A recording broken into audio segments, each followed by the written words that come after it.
everybody. Before we start today's episode, I want to take a moment to tell you about something that has become a daily part of my own practice. Young You Organics White Sage Smudge Spray. Now, if you're like me and appreciate the benefits of energy cleansing but want a smoke-free alternative, this spray is perfect for you. It's made with white sage, clary sage, palo santo, rosemary, and lemongrass essential oils. It has added sea salt and blue apatite crystals, and it offers all the powerful cleansing properties and benefits of traditional smudging without the need for burning sage. It's quick, it's easy, it's portable, and it smells really good. Whether you're at home, in the car, or at work, this spray can help you clear out negative energy, reset your space, and create a calm and peaceful environment. I personally love using it all the time, and especially before recording these episodes to create a centered and grounded environment and condition in my body. So if you want to enhance your spiritual practice in a clean and convenient way, check out Young You Organics White Sage Smudge Spray on Amazon, and we will provide a link in the description for you to check this out. All right, let's get started on today's conversation. Hello, everyone. Here with me is Melissa. And yeah, we're just going to shoot the shit today and see what comes up. I wonder where that expression comes from. Yeah, right. It's a funny expression. Shoot the Shooting the shit. shit. It's It sounds like like some, quite of a messy experience. seems like there'd be a lot of splatter. Like I would not want to have to clean up after that. Yeah, it'd be gross. I clean up enough toilets and pee on toilets all the time. Yeah, yeah. Well, we're here to bullshit. That's another way of expressing it. A Well, lot of it another has to do with expression shit. involving shit when we're Uh, just chatting.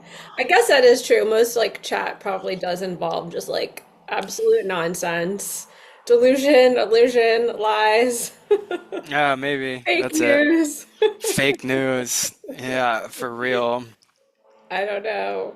Oh my God. It's like I honestly wonder how much of social media is designed with intention to get you to be in like some state of kind of agitation based off of like what they're presenting you with drama and like everything else. I'm not sure about social media because I feel like that's more individual people. So perhaps, I mean, I don't know the design of the or the intention of the original creators, but then it's like an open field for people to do their own bidding or their own work. So I'm not sure. I mean, of course, there are probably some people out there that want to agitate, but I think there's people out there that want to educate, people that want to misinform, people that want to inform, influence. I mean, I think it's all kinds. Yeah, it's definitely all kinds. My question is around the algorithm and how that's designed. Because I mean, I'd like to know your experience with it, and maybe it is just like a personal thing, but like my algorithm will show me things that I'm certainly not interested in, and it'll be like drama based, and um, like for whatever reason, like sometimes still like addicted to that drama, and I'll watch it, and I think like, is this designed that way to just like keep me on this platform? Because I mean these platforms like YouTube and Instagram really in particular and Facebook really in particular, they're designed to just keep you on there. I don't use TikTok, but I hear that's another like really Yeah. I mean, I potent think that's distraction. endless, where you could just like scroll endlessly and just be shown all new. Although sometimes it's not always new. I do notice every once in a while I'll have seen the same thing, especially on Facebook. Like just endless amounts of material content. I don't know, my algorithm seems, especially on Instagram, it is stuff that I have clicked on. So like I'll see a lot of knitting things, or like some art, like similar styles that I've looked at, or like, I don't know, self-help-ish, personal development-ish, spirituality-ish kind of stuff. So I feel like for me it is accurate. I'm not always shown like in my feed the people I actually want to be seeing. I don't know how to get that to happen. And then Facebook, Mm, I feel like is just a bunch of like advertisements all the time now. It's just like group, join this group, or like this Facebook group. It's just like ads for stuff. on the feed. Yeah. Yeah, I know what you mean. Instagram, I find to be, I like Instagram mainly because it gives me like crude humor, which I particularly enjoy. So and like cool photography and things like that. And like there is some amount of curation in that. Now Facebook, I think is, I don't know. I feel like Facebook is has it's not what it was 10 years ago. And I was on and in the reels, like I try to get rid of any videos that are based around just like girls doing like a slutty dance with, with clothes off because like I don't want it to evoke lust in me, and especially when I'm on dieta. But like I I curated the algorithm, right? But then like it'll still show up, and I'm almost convinced like that Facebook knows it and tricks my biology Mm, to get me to be on there longer, yeah. which I think is particularly insidious. Maybe you just don't give up so much of your power to Facebook. Yeah, I'm yeah, being tricked by Facebook. yeah. I just don't go on the reels because most of the other things is just like watercolors and like pictures of my friends and things like that. Yeah, I mean, maybe it's time to take that lesson and run with it. I think so. I think so. Don't go on Facebook Reels. Don't go on Facebook Lives. Remember that time I saw like real live porn on Facebook? Yeah, yeah. Yeah. I've seen it too, but it wasn't on the live. It was one I mean, I don't know time. if it was live or not, actually, to be honest, but it was like actual sex. Yeah, I've seen that too. Well, I've seen images of like it would be like the first thing I would open, and it would be like actual pornography, like not even softcore pornography, like the women who are just like painting Oh yeah, yeah. themselves No, and this then wasn't dancing like around. Playboy stuff. What I saw, it was like actual Yeah, intercourse, but right, not even just like what they would show you in a movie. yeah, yeah. I've definitely seen that on Facebook, and Yeah, it's like, what is that? I'm Like, how really does that? surprised. Yeah, Why am I seeing this? Right? like how is it even? Yeah, I don't know why it's even there. I don't know either. Well, technical glitch. Or maybe not. There we go. Hold And on. I've never There's a tried to do that again. hold on. There was a technical glitch. Oh, you were having a Can technical glitch. yeah, yeah. What were you saying? I was misunderstanding what you were saying about the porn on Facebook. Oh, what were you misunderstanding? I don't know. Doesn't matter. You were saying technical glitch. I thought you were talking about the porn on Facebook. Oh, that's what the misunderstanding was. Yeah, no. Yeah. I just like it's annoying too because I mean, for me, and we're gonna get flagged for saying porn, but whatever. Either way, like if you can't have an adult conversation around it, I think like there's It's so some weird that you serious, might get flagged for saying yeah, the word porn, yet there's so much porn on the internet. Although I yeah, guess for it real. depends on the channel, right? I guess on Right. YouTube there is not porn. Like Oh my, I don't know. I I've never looked for porn on YouTube, so I don't know if there is or is not. yeah. Well, whatever. I mean, I'm under the impression like if I can't sit here and have an adult conversation around these particular sicknesses of society, then like what am I really free to do? But yeah, and especially like going on there and like it just popping up randomly when I have really been disciplined in not consuming any pornography for the past 7 months and like really coming to the conclusion that like I think like all of that is just unhealthy in my experience. Yeah. And and yeah, I mean, it's just like then seeing those images, it's like, God damn it, Facebook.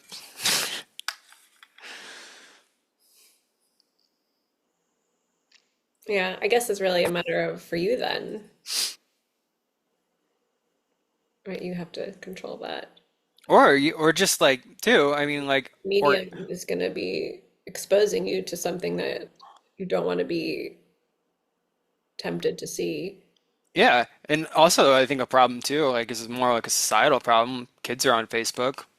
What are they seeing on there? Yeah, I have no idea.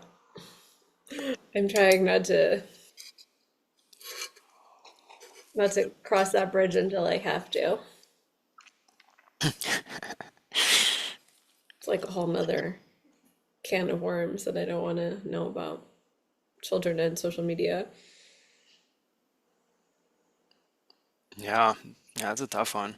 I think if I would have kids, I'd probably be like, for for my kids, I would probably be the strict parent, and like my kids would hate me. But I don't know. I feel that uh, these different sites are. I mean, maybe if you could put parental blocks on them, I'm it's not a little quite sure they different. actually even work from what Yeah, I, right. Who knows? Do they even work? yeah, I'm not quite sure. Me either. Me either. You know, I haven't actually really blocked anything just because the kids don't, although they do use the phone and the iPad, but not necessarily like freely. Although also I'm not like hovering over them as they're using it. Mm, I think they're mostly just using it for their game time. But then there's like that whole thing too, like what are they seeing on Roblox? mm. I was just reading this article and I'd have to like reread it. It was all full of information that I don't know, like I never knew. So like I don't really, I still don't know it. But how like the game, what's the word? Like environment. I don't know. Basically just like there's all kinds of stuff on Roblox. They were showing like a little picture of like on Roblox, like there was someone giving a blowjob in like one of the games. Really? Yeah, Oh, yeah, because wait, this. Well, obviously it's not a kid's game, even if it's like portrayed as one. yeah. I don't know. We're also trying to like wean them off of Roblox. Yeah. Yeah, I mean, I would imagine because your kids are what, 8 and 11. Yeah, Like, yeah, I mean, I think it's fair to say you don't want to see, or you don't want to have an 8 and 11-year-olds exposed to someone giving a blowjob. no, no. Uh, Yeah. yeah. It's hard because that's one of the things. I mean, it's the same as like, the kids wanting to use social media. All the friends are using it, blah, blah, blah. Like all their friends are playing Roblox. Not all of them, but especially at camp, I think the group of people that, or the social circle Lucas has created for himself, like they're all like talking about Roblox and Mm, so then to take that away, but I don't care. Come September, we're starting with once a week and then see how that goes, and then I'm gonna chop it down after that. yeah. Yeah, I'm sure navigating today's world as a parent sounds pretty tricky and not Yeah. easy. I mean, the parenting in general is pretty tricky, but then, right, add to it all this other stuff that's trying to steal their choice and rot their brain, for lack of a better, more descriptive term, more That's what accurate, it is, more right? accurate term. Brain rot. It's Essentially, like I that's like think, 90% of the it's not internet. necessarily rot, but it's just, it's taking brain development, whatever typical may be. I mean, we are influenced by television, which wasn't actually, which not, I mean, it's kind of like normal because it was around for like what, like 30 years or so, 40 years once we were, watching TV when we were growing up. So it's like kind of like more standard. Yeah. Although who knows like how that affected our brain development. Right. I mean, with the TV, I mean, okay, for instance, I rewatched Home Improvement. I loved that show as a kid, and I was doing some inner child work, and I was communicating with my inner child, and I was like, "What do you want to do?" And the first thought was, "Let's watch Home Improvement." So I was like, "All right, yeah, let's watch Home Improvement, little buddy. Let's go watch this." And I'm sitting there and I'm watching this as an adult, and it was completely. It was like I'm not saying it wasn't entertaining, and like there are good episodes, but this one episode, it was about the husband lying to the wife, the wife then lying to the husband, and then like making jokes about it, ha ha ha ha ha, and then like going out to eat, and the husband wanting to like watch the football game so adamantly that he can't even spend time with his wife, and he's like going and sneaking into the kitchen to go watch the football game because he just can't sit there and be with his wife for like 2 fucking minutes. And it's all ridiculous too. And especially in the sense where like I think there is an aspect to that that is subconsciously training the brain to like learn how to behave in a way. And I don't. I think if like you're not smart enough to like understand these things, or you're not even old enough, it's like how much of the TV programming that I was exposed to as a kid just made my brain go all kinds of weird. Yeah, I mean, certainly. I'm sure it did.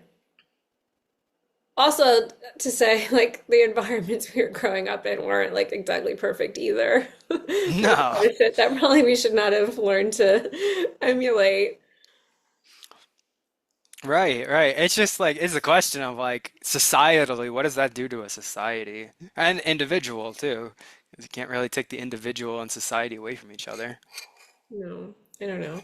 Well, I was thinking about it today. It seems like a lot of individuals are in a state of arrested development, at least emotionally. I mean, I was thinking about like our president, who seems to be a man child, at least emotionally, Yeah, and like how many people are on board with this. So I'm like, well, they can't be emotionally developed. I mean, maybe they could. I don't know. That's like a big blanket statement, but like if you think that behavior is okay, clearly you're not like an emotional adult.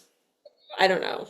I don't know. I've just been thinking about how like healing isn't really necessarily about, I mean, it is. It's about like fixing all the stuff you like mislearned, misunderstood, got mistreated, the things that weren't like provided in the right way. But it really yeah, is more so about just like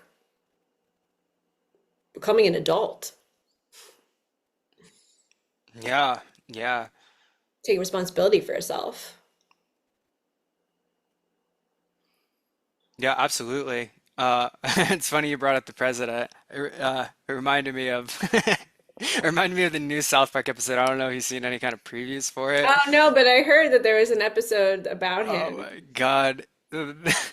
Have you, I don't know if you've seen the South Park movie like back in like the late 90s, but they had Saddam Hussein and like they made him like this like complete caricature, and he like after he died and went to hell, was in this relationship with Satan, but they made Donald Trump like the same character, but just Donald Trump. Yeah, Satan.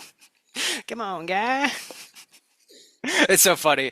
It's so hilarious. I'm so glad that they did that. But yeah, like the adult child is something that is so prevalent in society. And Yeah. I mean, I'm in a support group to learn how to like heal that within myself because like it just keeps perpetuating and perpetuating.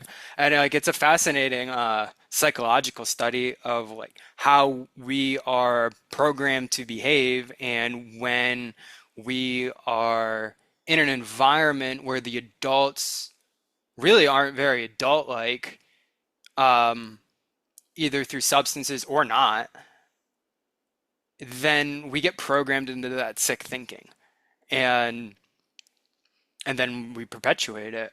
Probably most of it's probably unconscious. Certainly was for myself. And yeah, yeah. I mean, from my experience of it, to be able to heal that is to like you said, learning like what an adult is, how a true adult behaves, and just beyond that of becoming my own loving parent and loving adult and loving my internal family. Yeah. I mean, I don't know how much love or uh, good parenting Donald Trump was given. Who knows? Yeah, I don't know what his upbringing was like. Yeah, it was funny too. I've been really diving deep into Christian mythology, and I love this quote from Jesus where he is confronting the Pharisees and the Sadducees, and he's saying, "Woe to you, Pharisees, you brood of vipers," and like going off on them. And it's kind of funny, like I this term viper. Um, I I was in a ceremony this past weekend and I was shown like a bunch of snakes, but I was shown like, all kinds of snakes, and one of them was a viper, and it was hunting, and it was hunting a mouse, and it got this mouse, and and I was just like observing, and I got this teaching where it was. It's not exactly an accurate depiction to be, describing people like Donald Trump as a viper or like someone who is just like, like whatever, considering like a viper is just using that to hunt. But yeah, this adult um, child cutthroat behavior where he's on there and, like he's just like talking shit on people on the internet and I don't know. I feel like it's all very tone deaf in my opinion. And especially you go to like what's going on with like the Epstein client list and how he was on Joe Rogan. He's like, "Yeah, we'll get you the client list." And then it's like, "Oh, this shit's not a big deal now." It's like, well, kind of going back on your word, buddy, and I fucking definitely may have voted for you. Yeah, I was actually just listening to the Dark Horse podcast, which I haven't listened to in quite a while, and they were talking about that. They said they're talking about how there's like a new leverage economy, which I really will not be able to describe. But perhaps one of their theories, it's Brett Weinstein, right? Yeah, Okay, one of his theories is that perhaps I think. he has a brother too. Yeah, he's the brother's like the physicist, and Yeah. I think the other one's like an immunization expert. No, they're like evolutionary biologists, I think. Ah, that's it. Right? That's it. Yeah. Um, I think. I don't know, I'm like maybe misrepresenting them, him and her. Anyway, they're scientists. He was saying perhaps Donald Trump has seen the files, which I mean, obviously he probably has. And maybe there is like a lot of kind of like baloney in them also, because now they're also saying like with AI and with all the kind of like misinformation, like who actually knows what's really in that file. And maybe he, although, I mean, you see so many pictures with Donald Trump and Epstein. Like, of course he was at that island. How could he have not been? Right. Bill I Gates, mean, all maybe of he them. wasn't. I don't know. I wasn't there. So I'm just making that up in my brain. Well, I mean, you're told it. You're told it through the media. So, I mean, I was No, told I mean, that. I'm not told it because I wasn't Uh, at the island. And so I don't know who actually was like on the island or with the underage girls. m- my But point anyway, he was, was did you saying hear that that on the media? the files might at this point contain like a lot of misinformation as well. Yeah. And it might just be, real mixed with fake and Yeah. Well, my point was, I've heard that same thing that you said where Donald Trump was on the island um, in the media. So, like, that's where I heard it, right? So, is that true? I don't know. Is it not true? I don't know, right? So, I'll take it as face value as whatever and just say, like, I really don't know. But I think that, and this is a critique of it all, but and especially too from like what I've seen with the FBI director, where they're saying like it's it's overblown and things like that. Like they're talking to us like we're children. Like I want an adult to come on there and say, "Listen, there are there are many names on the file, but that doesn't mean that every name is you would be considered to, be someone who would be a predator and a sex offender. What this means is that there were many people and it's still under investigation, and we're doing our best to weed out the ones who were, actually involved in something." Yeah, I mean, of course, we want to have the truth. I just feel like at this point it's impossible to have truth from our government or from the media. And honestly, I'm recognizing even in my own life, like there's a few situations that I'm not necessarily involved in them, but I'm getting information from two different parties, and the information is just like there's dissonance there, and I'm just like, I have no idea. And you know what? It doesn't necessarily involve me. So until it does, and I could like make my own accurate assessment based on a personal interaction and a personal knowledge and a personal understanding, I'm with you. I'm with you on I that because just, it's so, and like there may be legitimate things coming from the government, but there's so much things that, well, have been proven illegitimate. I mean, we can get into the crazy COVID world nonsense. Look at that one, and see there beyond just even that, there's so much manipulation through information that it almost becomes impossible for the everyday person to be able to tell what is legitimate and what is illegitimate. And it creates such a disconnect from what is actually going on in the lives of everyday people. yeah. Meaning, And it just makes you feel really disempowered because you're like, well, what can I do? right, right. Join a And like, club. what can you really Join do? a club.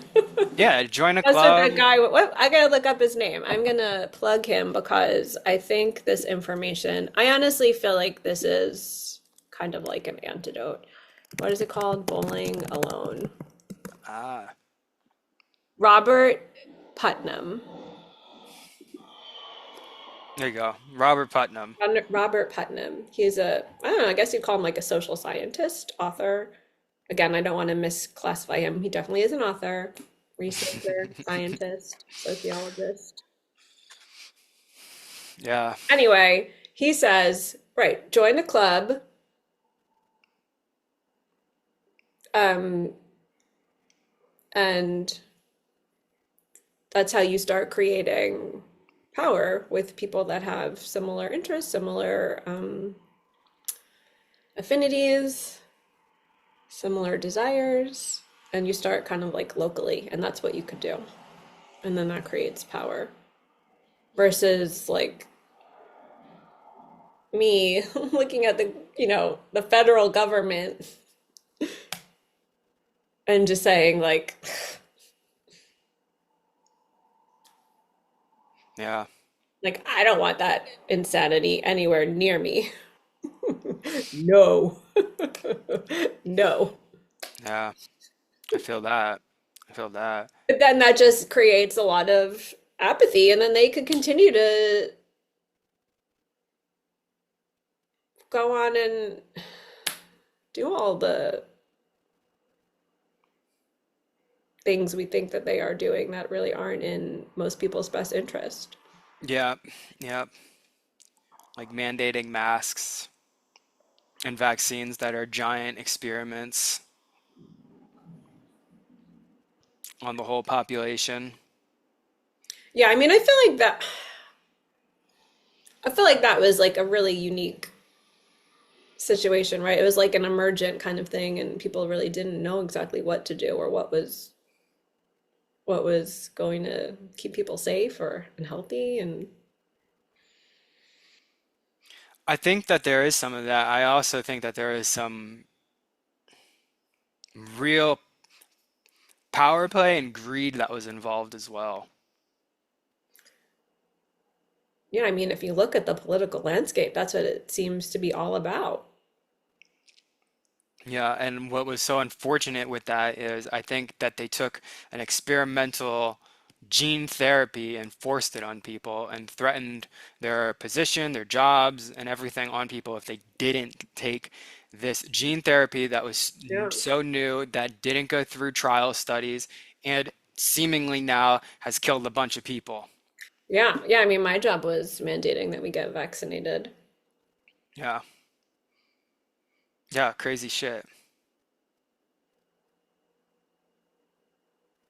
Yeah. I am grateful though for COVID. I got to stay home because of that. So, I mean, in a way, I'm grateful for it too, but like it really exposed how and what the flaws in our systems really are. What flaws? Where's that? Or would you say that is? Putting the decision in the hands of bureaucrats to decide whether we can gather or not. People weren't even allowed to go to church. Like that is in our Constitution. Like, they completely just took the Constitution and ripped it up. You have the right to gather under any it doesn't say like you have the right to gather, but if no, you have the right to gather. But they didn't care about that. They just completely like because of fear and manipulation, and it's hard to see which one comes first. Maybe there was some good intentions behind it, but they really sidestepped one of our country's most important documents Mm. of our law. And when that was going on, when people weren't allowed to gather for and go outside and hang out on a beach, from what I hear, I didn't really experience any of that. So a lot of this is conjecture of like what I heard, but you know, that's not okay. And it's especially not okay, I think, for any kind of religion that is protected. And I always thought that was not good. So you feel really strongly because we have some rights in the Constitution that the government mm, denied Yeah, during the COVID time. yeah.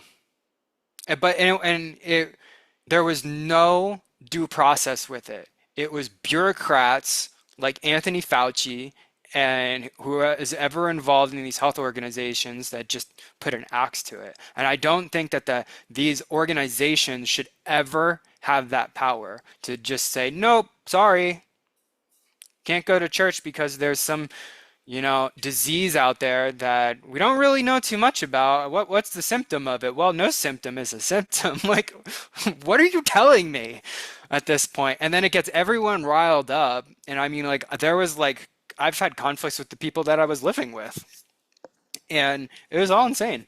Yeah, we've had some family conflicts because of COVID as well. Yeah, it was all insane. There was very little rationality in it. It was, And and I mean, huh? I think it's hard to find rationality these days. Yeah. Well, I think it's hard to find rationality when you're steeped in fear. Yeah. Which we were. I mean, it was everywhere, especially in that time. And now it's just changed to something different.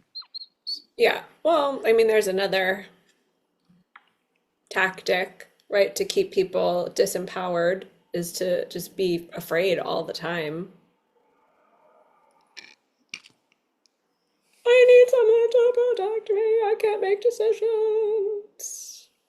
Yeah. Yeah. And then going back to what we were saying about the social media now, if that person's like in that state all the time, and whether it be through the social media, intentionally placing that information in front of people, or just the people looking for it, and then that algorithm just giving that information all day long, and then they're just in some kind of echo chamber.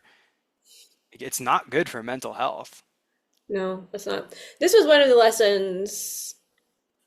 that I learned from my dieta, not necessarily about Mm, fear, but about just how important it is for myself to remember where I am, what state that I'm operating from. yeah. Because,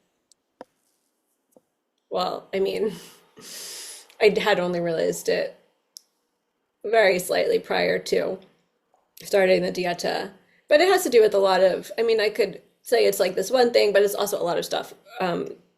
Like it touches on a lot of other things. So, for example, feeling or realizing like I really have, you know, if I think about when I was 30, let's say, and really in that period where I was like an adult child, and I feel like, okay, now I'm a healthy adult. So I really have like, I don't know, turned it around, oriented and reoriented. And so to really like come from that position versus like, I need help, I need to be fixed. So recognizing that, oh yeah, I actually am pretty successful. And when mm, it had specifically to do with, like learning something new or going on a retreat or doing the dieta, that I need to do these things from a position of like, I'm not doing this to fix myself. I'm not doing it because like I'm broken or lacking or anything. I'm doing it because I am deciding that like I want to like take the next step and like this is going to help me. And even though it's always intentional, really had to like look at what else is underneath that I'm not actually recognizing and just making sure that I'm coming from this place of like um yeah, like just really recognizing who I don't know like what that word there is. I think you know what I'm saying. I don't know if I'm expressing hmm it clearly. Yeah. Yeah. Like Let I me don't know need to this. do anything to be fixed, healed, even for the growth and evolution. Like no, like if I want a teacher, that's good. Like, but it doesn't necessarily mean like that anything I want to do has to be like conditional based on like I need to do this other thing first. I mean, of course, some things do, but not like what I'm immediately trying to do, right? Like, of course, if I were to say like I want to be a skydive instructor. Yeah, like I've got a lot of work ahead of me. I only went skydiving once. But for Oh, me to I didn't know you've say, been skydiving. yeah, one time, a really long time ago, actually. After college, I traveled with my friends in Europe. We like backpacked for I don't know how long, maybe a month. We went skydiving in Switzerland. Cool. Let me know if this is an accurate reflection. I want to reflect this one back to you with what you were saying with your dieta. You were saying that the dieta, the insights and teachings that you got were that you can come from a place of confidence with what you want to do, but you don't have to have like that middle thing in there first of like, I need to fix this in order then to be able to go and do that thing. Yeah, it was basically like I'm already, I've already achieved a lot. I'm already like really successful. I don't need to add more success. Or like there's nothing I need to do to be more successful. There's nothing I need to do to be more healed. There's really nothing I even need to do to like grow and evolve anymore. It's just gonna like it's already in place. It's already happening. It's just like a natural process at this point. And the things that like I have in my sights that I'm like aiming for, I just have to like go and do it. Yes, I may need to add like someone to like teach me this thing that I don't know or but I don't need any like right, like fixing, like help in a kind of like, I can't do it way. So would you say that with with this last dieta that you had, that you learned just to get that little momentum going without needing to like do something first then to be able to be capable of get that momentum going for what it is that you're seeking to do? I mean, it doesn't even really have to do with momentum necessarily. Just is really like orienting from this place of like no lack, no wounding, no scarcity, no, I need to grow, I need to evolve. Like none of that. It's just uh, like I've done it already. Mm, I'm prepared and ready to do what's next. And I just have to really remember, like, when I'm doing the things, to be like, here I am. Like, I've done it already. I'm ready for like what I'm doing next. And prepared and able and capable. good work. Yeah. Good work. I learned in this past dieta that I need to allow myself relaxation Mm. and I need to not overstimulate. And like we were talking like about these different types of societal malaises, and I see, that I can't really de-link myself from society. And so like no matter what I'm gonna do, I'm gonna be like working with society somehow. And so I got to get into that fray. Like I got to get into that mix some way, and like there's no other way around it. And like that also causes a lot of personal struggle, just dealing with society in general, like all of those things that we were talking about. And so I learned that there are going to be times when I have to get into the mix, and that's fine, and I can go into the mix clear, and I can use the practices to be able to be straight and clear of what I'm doing, but then also not be addicted to that either, but to learn how to take a step back then Mm. and relax and just let things settle. I slept a lot during this dieta, my whole body was cleansed, and I shifted my relationship with coffee. This was the first dieta that I actually afterwards said I don't want to have an everyday relationship with coffee. And that's something that I plan to keep up with. And I've also,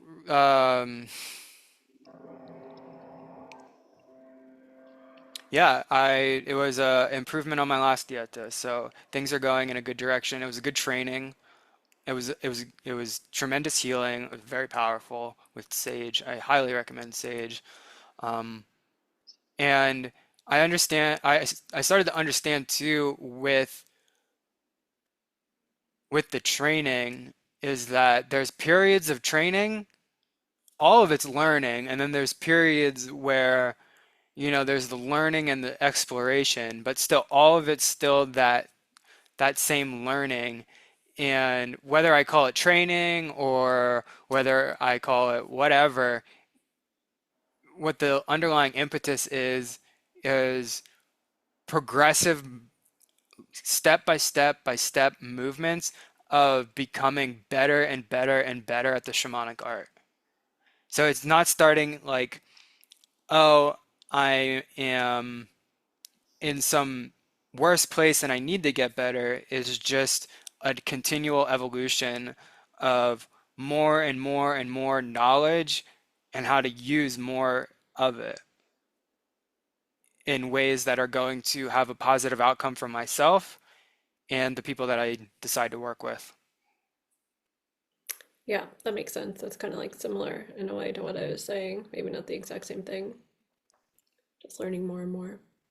I think the resting is super important. Hmm.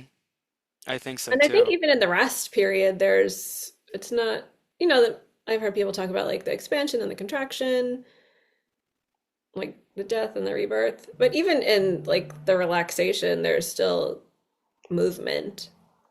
It never Yeah. stops moving. Yeah. And I think This that is part is really, really crucial and critical. And I think um, a piece that's probably missed, especially too, like, right, if you're too kind of like entangled in outside, yeah, the outside field, because there's no rest to be had. right. And In society, I mean, it doesn't seem like society's resting, and things are just like picking up momentum and speed, if anything.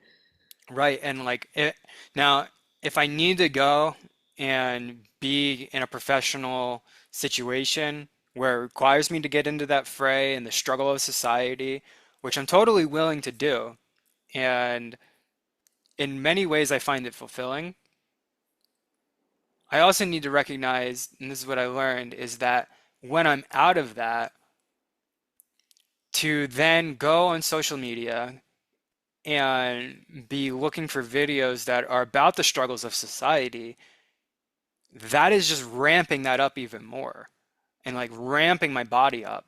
Mm. And so for me, I actually learned what actual rest and relaxation is. This is the first, I don't know if I just mentioned this, but this is the first dieta where I didn't actually have to work. And so for me, like I just laid in bed for like a lot of it. I went on walks, but just like my own internal dialogue just got to chill. So I was really thankful for that. Yeah, that's a wonderful experience to have. Yeah, it made me really understand how in a day how crazy my inner dialogue can be and Mm. like not make any sense at all. Or like I'll have a thought and like it'll be an incomplete thought. It's like, where does that even come from? Yeah, that's important to recognize. I had that for myself too. Like the thoughts are just the thoughts. Like I don't just let them be. I mean, Yeah. sometimes they're like enough, enough. Um, but yeah, the mind is just, it's so easy to get caught in that sickness of everyone else's mind or the collective mind or the field's mind or society's mind, however you want to call it. Yeah. Yeah, it is. I mean, we're social creatures. So when we need it, like we need to like be able to like interact and socialize and um, be part of society.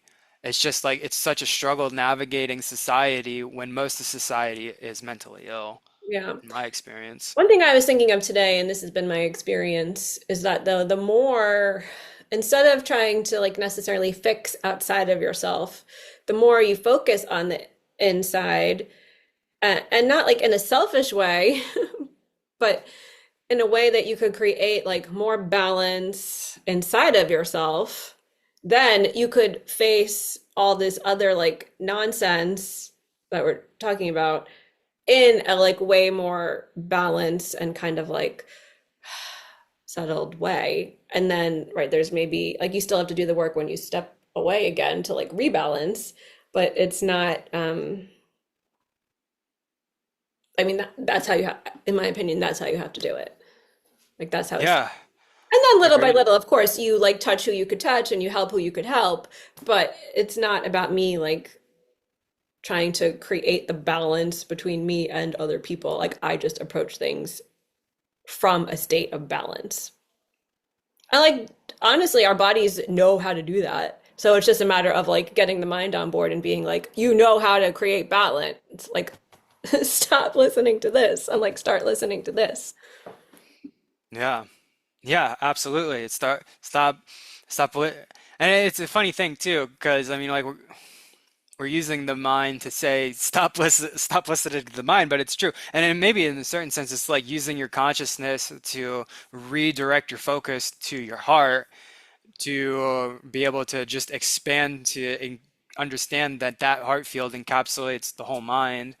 I mean, these are similar teachings, and these are the teachings essentially of what I've been taught by Maestro Hamilton, of Yeah. that heart encapsulating the whole mind, and then within that, the mind can then balance. Yeah. And And I don't even think it's only the heart. It's like all of the body, like your right, entire body, like all of the systems, all of the organs, all of the like the lymph, the blood, the every all of it knows how to balance itself. Like that is one of the functions of the human body. right. I think If you the just allow it and like allow yourself to yeah, settle into that, I mean, of course, and then there's like things to sort out that are out of balance. yeah. I think I agree with what you're saying with it is really the whole body and you know the whole body being conscious and being conscious of the whole body at the same time. And I think the teaching of the heart field opening up and surrounding the brain with love is to get the brain then to refocus on the loving heart and understand, that component of the body and how God made that, and to get the brain then to, remember the whole body's own love. But it does come from, like the heart loving the whole body being it's so complex and intricate. I mean, the human body is a miracle.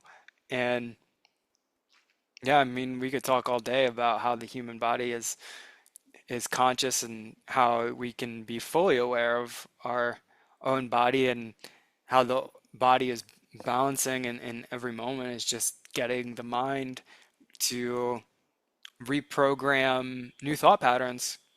And I think it goes back to like what we were talking about in the beginning of the podcast of, TV in our day, social media today, and like all of these ways in which we have been taught to be unbalanced, and our brain has been programmed to just say like, what is the truth here? No, like no, no, no, no, no. I am taking back my own sovereignty, and I am going to be balancing with myself.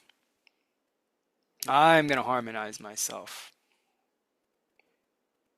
Yeah, I think that's really a key. And then the body already knows how to do it. Like you said, what a miracle. Yeah, the body is like a fucking miracle. Continuously. Yeah, Like, I love learning about it because it's just like, wow. It's like you could like always find like awe and amazement. It's just, it's truly fascinating. And what I really love is that, it's not just like the body has a consciousness, but like every part of the body has its own consciousness. And then on top of that, it's like an emergence with all of the tissues and the systems and the organs. such a mystery. Yeah, it's pretty cool. It really is. Yeah. Thank you, God, for creating my body. Seriously. Yeah. Yeah. Hmm. They're made of God. We are made of God. Everyone, everything.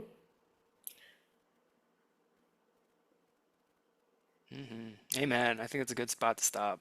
Sure. All right. Well, thanks for listening and watching.